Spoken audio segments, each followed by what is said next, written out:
Hey guys, it's Chameleon Keeping Dude, or I'm going to be posting this on my TikTok, so word Chameleon, or you can call me Owen. And in this video, I'm going to go over the full guide of how to breed veiled chameleons. Here we go. Alright, as our knowledge grows in the chameleon keeping passion, we might get the thought of we want to breed chameleons. Whether that is a veiled chameleon or a panther chameleon, doesn't matter, we just want to breed chameleon in general, because we want to go more advanced. So, I'm really considering breeding, but I'm not so confident yet, so I'd suggest feeling confident before even trying to breed your chameleon. So, in this video, I'm going to go over the full guide of how to breed your veiled chameleon. And this is just for veiled chameleons specifically, and I'll do another video on panther chameleons. So, which should come out in a few days after this one, so. Sorry. Okay, so, veiled chameleon. It's the most common chameleon we see. So, it means it's morally commonly kept. It's commonly kept. I've had a few, I've had two. I've had a female and male. Well, I've had the female first, so I haven't even bred my chameleons yet, so I don't know what it's like. But my female, she had unfurled eggs, so I do have experience with the egg. Yeah, so I want to talk about just everything about veiled chameleon breeding. So, gestation period. Gestation period is basically the egg development period. So, and for veiled chameleons, it typically ranges from 20 to 30 days, so about a month. So, not that long. And that after that range, they'll lay the eggs. So, if you ever get a female chameleon, well, as long as it lays eggs, not like live babies. If it lays live babies, then you don't need a laying bin at all. The only infertile thing it's gonna lay is, we call them yellow slugs. They don't look like slugs or anything. It's just like yellow blotches. It's easily can be cleaned up. So, yeah, for whatever chameleon species, female, if it lays eggs, the species that you have, then you need to have a permanent laying bin in there. And laying bins are for the female to dig and lay her eggs. And it's a unique thing about chameleons because they're one of those reptiles that dig and lay eggs, and it's not like a little simple, I guess I could say crater in the ground. It's like an actual tunnel that they make. So, it's they at least dig at least maybe 6 to 12 inches, which is around the range for a veiled chameleon.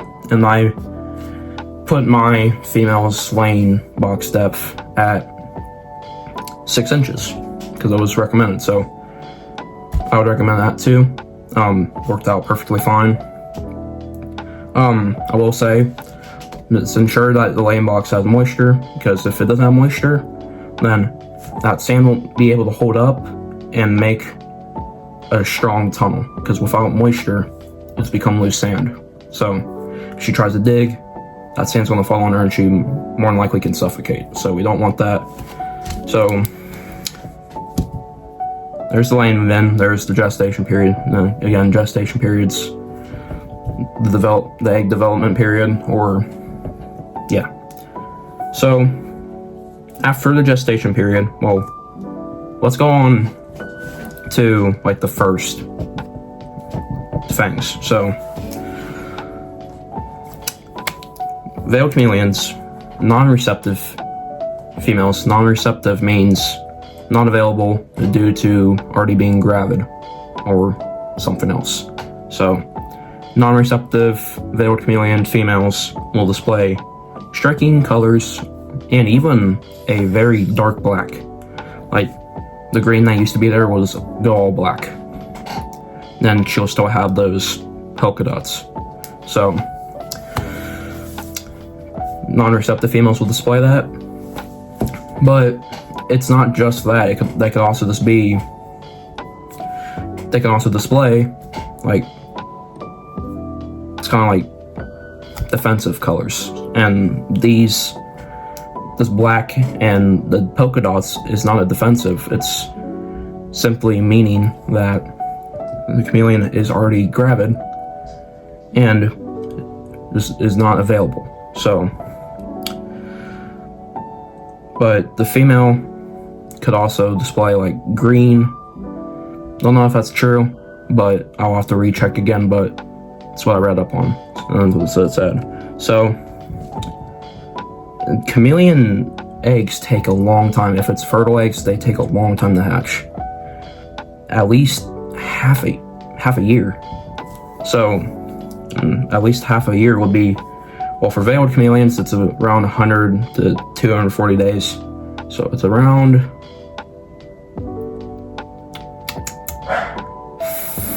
4 to 7 months, I think. If I'm wrong, correct me in the comments. But I'm pretty sure that's the range, like in months. So those are the days.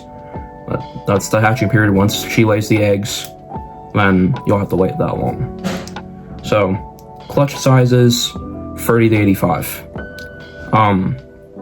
They're a species that develops tons of eggs for some reason. Don't know why, but it's strange. And this ranges from fertile and even infertile. Infertile can increase more than 85. It's not going to stay in just that range, but typically infertile will be more. And you might ask, why is infertile more most of the time? Well, sometimes keepers, when they get females, do not know that they need to reduce the feeding and reduce the basking temperatures of their veiled chameleon female when they're gravid with infertile eggs. Because why? Because it could cause more eggs to multiply and develop, which is something we do not want to happen, because those eggs, the egg amount can multiply into a dangerous amount, which is something we definitely do not want. And a dangerous amount can be at least 100 eggs. And the infertile eggs are really just a waste. And the female is using tons of calcium for 100 eggs or less. And they are even fertilized. So I guess they're not really a waste, but it's just a natural, how do I call this? What did I say? I guess pattern. So yeah, it can be different. Typically maybe 30 to 40 eggs, but sometimes babies sadly do not make it. So can't really say how much, but it's around 30 to 40 for infertile egg, or not fertile, just fertile eggs. And there will be at least 50 or more eggs for infertile. But chameleons have been recorded that they actually lay less eggs in the wild for some reason, but they lay more eggs in captivity. And that goes for fertile eggs too. So we don't know why. I don't know why, but the female will lay at least 10 or 20 eggs in the wild, while they lay at least maybe 30 eggs in captivity. 30 or 40 eggs that are fertile. So, don't know why this happens, but something that goes deeper into the biology of a chameleon, and we'll have to figure it out, which I'll definitely look further into so I can give you guys an update on it. But let's go back to receptiveness. So we already went over non-receptive. Now let's go over to receptive, and receptive means the female is available. So she's not pregnant at all, and she's available. So the male can go right in and do his business. So she will display more calm colors. She'll be less tense. She'll be more relaxed. on that branch, and she'll be willingly to invite the male to come mate with her. So I will say this, after breeding her and she lays her first eggs, she can lay more a few weeks after the first eggs. So after the first clutch, some chameleons have the ability to hold back male sperm, and they can get pregnant weeks after. It's the oviduct that does this. It's like a uterus, and because reptiles don't have uteruses, but they have an oviduct, and the oviducts are basically the same thing, because uteruses, male sperm, oviducts, male sperm, they do the same duty. So, and they obviously have the ovaries, and humans do, and chameleons do. So, kind of similar, but not really, because we don't look like a reptile. So, at least we don't think so. So, so that's for receptive females. Now let's go on to the neonates, or baby chameleons. Veiled chameleons have no diapause, which is like a cooling down period, so don't have to worry about that. Let's go over something that neonate chameleons will do once it's time to hatch out the egg. So, baby chameleons, when it's hatching day, they have this little egg tooth like on the tip of their snout. It's microscopic, you can't see it.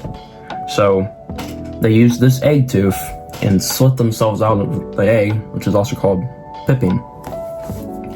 Now, sometimes some neonates will sadly fail this due to, I don't know, I'm not going to take a guess, but sometimes they don't. So, but this is when we might be able to help the chameleon.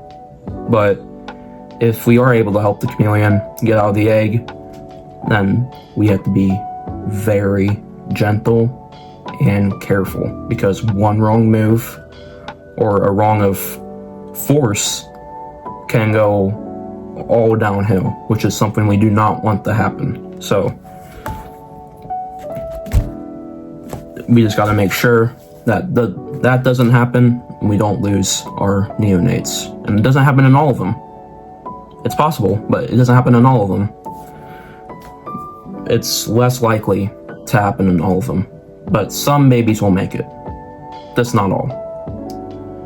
So we can't really predict how much babies of the exact clutch size. Like, we can't predict how much, because again, but sometimes all the babies do come out well, and they live after even a few weeks. And so, yeah. Now, let's go into birth defects and internal defects. They're basically the same thing, but let's go over the importance and what they could possibly do to your chameleon. So some babies can be born with birth defects or internal defects due to some insufficiencies with the female. Like, for example, if she wasn't getting enough vitamin D3, if she wasn't getting enough of a certain vitamin, if she wasn't getting enough of certain things in order to make these babies, then some of the babies could have problems. But this is where, even if she doesn't have the ingredients for the eggs, and it's something that this female cannot pause, because it's something that naturally happens. It's automatic, so it cannot be paused. So if she doesn't have the ingredients, she can't pause the developing of the eggs and get those ingredients. It's an automatic thing. It cannot be turned off. It cannot be reversed. So, or it cannot be reversed. Irreverse means yeah. So, yeah, mean the same thing. So, she'll still develop those eggs even though she doesn't have the ingredients. She just won't be able to pass them on. And this causes the biggest fear of our female chameleons getting. This is really the reason why we recommend males over female chameleons, or female reptiles in general. It goes the same thing with chameleons because they're reptiles. If she has this problem, or it happens to something else, like it's caused by something else, then she can develop this condition called dystocia. Dystocia, I think my female had to go through. I think she was starting to get it. This is where the eggs are completely retained in the female's body and they aren't getting pushed out. This is why we say we should reduce the basking temperatures, reduce how much the female eats if she's developing infertile eggs, because she might have already have eggs made and she's not expecting more.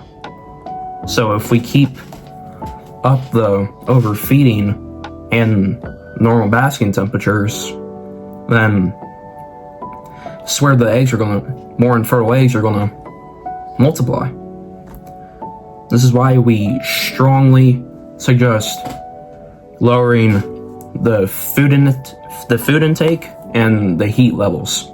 So, or else the infertile egg count can multiply and can develop into dangerous amounts, which is something we do not want to happen. So, lots of issues can happen. And dystocia is not just caused by not having enough ingredients or the infertile egg multiplying, because again, the female is not expecting more. She more than likely already has 40 made, I would say, and she might be getting 20 or 30 more, which will develop to 60 or 70, which is bad. It's a dangerous range. So she already got those 40 eggs developed, but she's about to develop more. So it can completely catch her off guard. And she has more to push out, which can definitely take a big toll on her body and more than likely can cause dystocia. Well, my female veiled chameleon, she had the slightest bit of dystocia. She had all the stuff she needed though, which is good. But at the time I didn't know I should have reduced the basking temperatures. I didn't know at the time that I should have reduced her food intake. I was still a novice at the beginning. So, which was at least a year ago. Like early June last year. So I didn't know a lot about the whole egg laying thing, but the biggest thing is I do have experience. So it's not like I don't. So where was I? Oh yeah, dystocia. So dystocia cannot be caused by just the insufficiency of ingredients or let me think. The unexpected clutch size, or the eggs, infertile eggs, can also be caused by a missing or improper egg laying bin. And we just talked about this earlier in the video. You have to have this if your chameleon species and you have a female lays eggs, even if you don't breed her, because chameleons can lay eggs even without a male around, except for the ones that don't lay eggs. But again, ones that don't lay eggs, for like a Jackson chameleon, for example, will, excuse me, will lay little slugs, like yellow blotches that can be cleaned up easily. But you have to have a egg laying bin for as long as she lives. It's permanent. It has to be in the cage because she can have those infertile eggs at any point. So you have to be ready. It's not like each time she lays an egg, you can take it out. It's not like that. You have to keep it in there forever. So otherwise, if you don't have the proper conditions for her, this is where she'll develop dystocia because she has to retain those eggs back longer, which, like we discussed, the gestation period for veiled chameleons is 20 to 30 days, so just about a month. So if she has to retain those eggs a bit longer, then this is where she'll start to develop the signs and dystocia itself, which even if you provide an egg laying bin afterwards, those eggs are starting to rot and her reproductive tract, her reproducive tract. Some people say they rot in her stomach. They don't develop in her stomach. It's the reproducive tract. That's where it all starts. But hold on, give me 1 second. Yeah, dystocia. Even if she has those eggs held back, this goes for fertile eggs too, fertile and infertile, she was not going to pass on those eggs because issues internally are already happening. So it's just a big thing that we need to make sure that doesn't happen with our female, because we want her to live the best life as possible. And it doesn't go for just female chameleons, it also goes for males, or just any chameleon in general.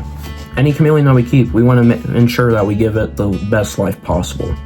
So that's why we double check our husbandry and make sure it's accurate. Well, more than accurate, excellent. So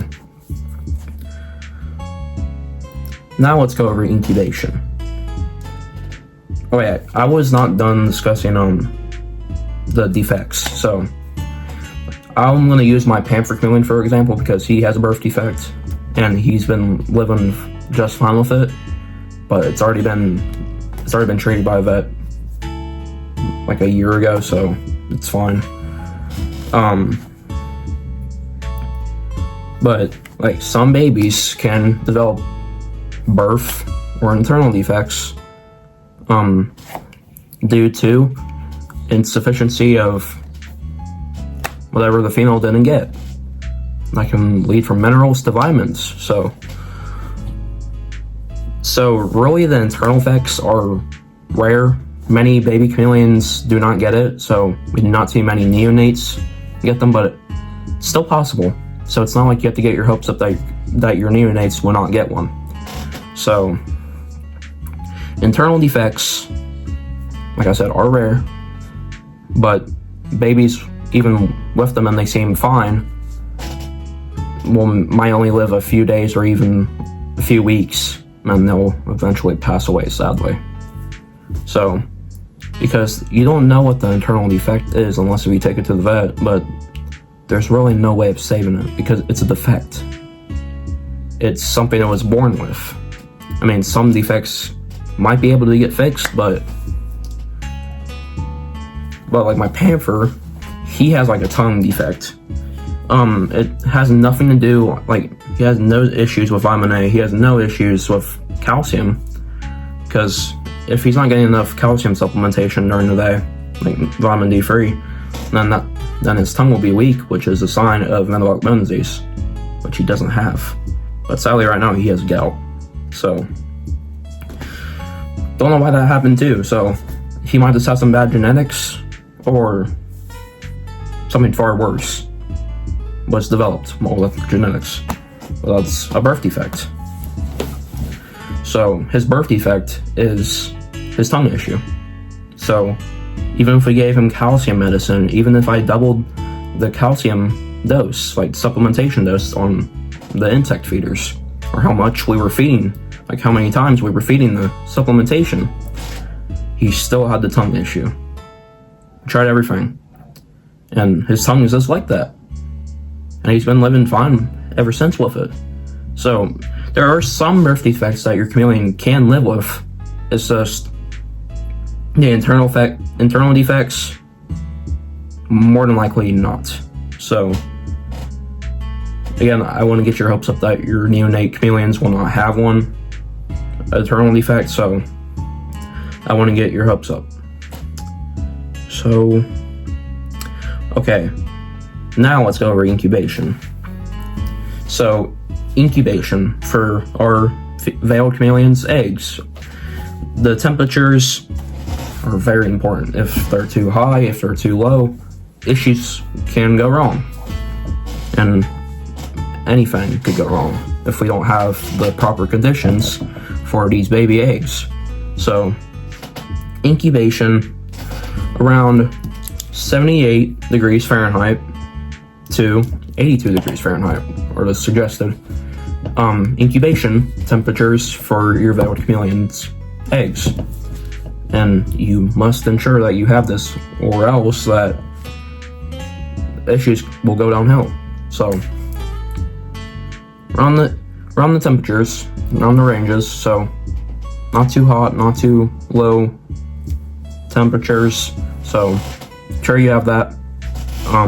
So 78 degrees Fahrenheit to 82 degrees Fahrenheit if you didn't hear me the first time. So now let's go over, well, there's one more thing about birth defects I wanted to explain. Well, it's really the cause. So birth defects can happen due to a complete stop pathway, even with fully fertile embryos, and embryos are like the developing baby inside, due to like genetic flaws or micro fluctuations in humidity. And micro means small, so the slightest change in humidity. So make sure we have the correct humidity. I'll put the humidity right here because I did not have this in my notes. So yeah, that's the humidity for veiled chameleon eggs.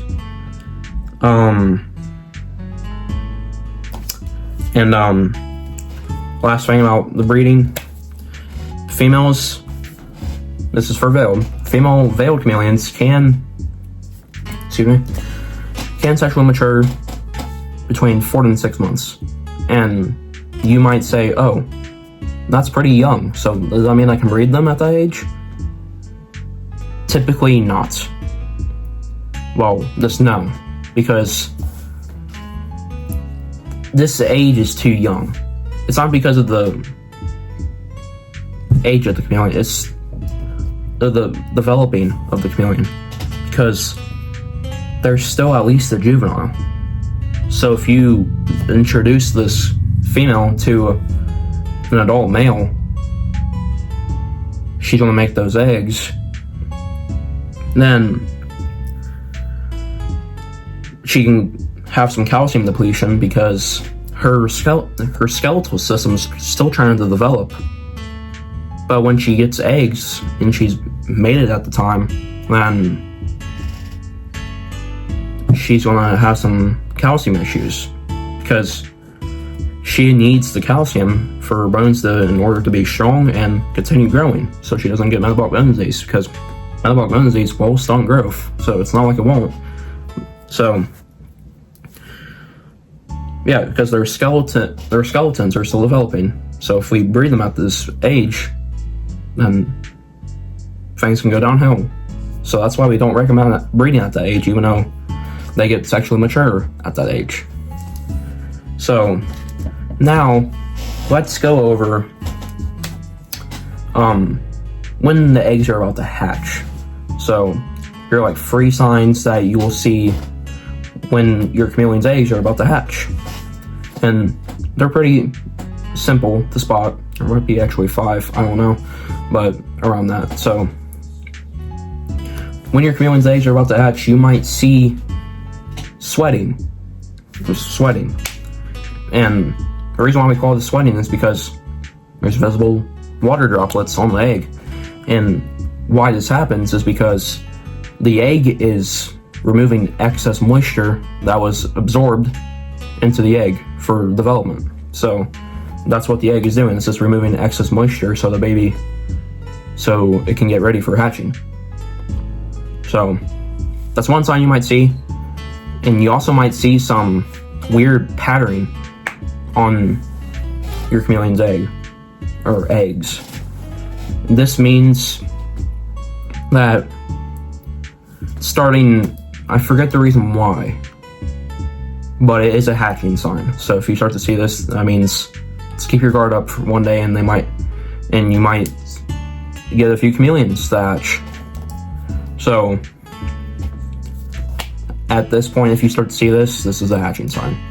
And then if you start to see like weird, it's like a little star-shaped cut. It kind of looks like this. Well, it looks like this. If you start to notice this, then this is a big sign of your chameleon's eggs getting ready to hatch, because this happens because this is where the chameleon's going to stick its head out. So they're getting that spot ready for hatching. So if you start to see, again, this, if you start to see that in your chameleon's eggs, then big sign that they're about to hatch, more than likely very soon. So I think that's actually all the signs of about to hatch. But let me go over some problems you might see when in these eggs. So when these eggs are laid, you might see like brownish or weird looking eggs. Like they kind of look like beaten up. These eggs are infertile, and they'll look like this, so you don't confuse them for something else. So they'll look like this. So I'll keep it up there for a second. So they'll look like this if they're infertile. So some infertile eggs can come along in the fertile process. So not like it can't. So. And sadly, our neonate chameleons can die throughout the process. So I was talking about some chameleons might not make it, which is very sad. So even if the egg looks fine, it might start to mold. If it starts to mold, then it could simply mean that there's just too much moisture, or the chameleon inside is deceased. Something went wrong. And of course this might raise malaise for the other eggs, because you're afraid that's going to happen to the other eggs, or at least one, or maybe more. So that can happen. So it's definitely unusual. It's not rare. So I think that is all I have for veiled chameleon breeding. So the next video I'll do is on panther chameleon breeding. Excuse me. So that will come a little bit later. Doing this at night, so not feeling the best, but I'm kind of tired. So yep, I think that is all I have. If you guys have any questions, let me know. You can view this on TikTok and YouTube. I'm gonna upload them on both, even though this is about maybe a 40-minute video, I don't know. But I just explained the basics of veiled chameleon breeding to you. I hope you learned and understood a bit more about how to breed this wonderful species. So if you guys have any questions or need any help, let me know, either on my YouTube or TikTok page, and I'll see you guys in the next video, and that will be on the panther chameleon breeding, or just on a regular video on my TikTok. So see you guys in the next video. Goodbye.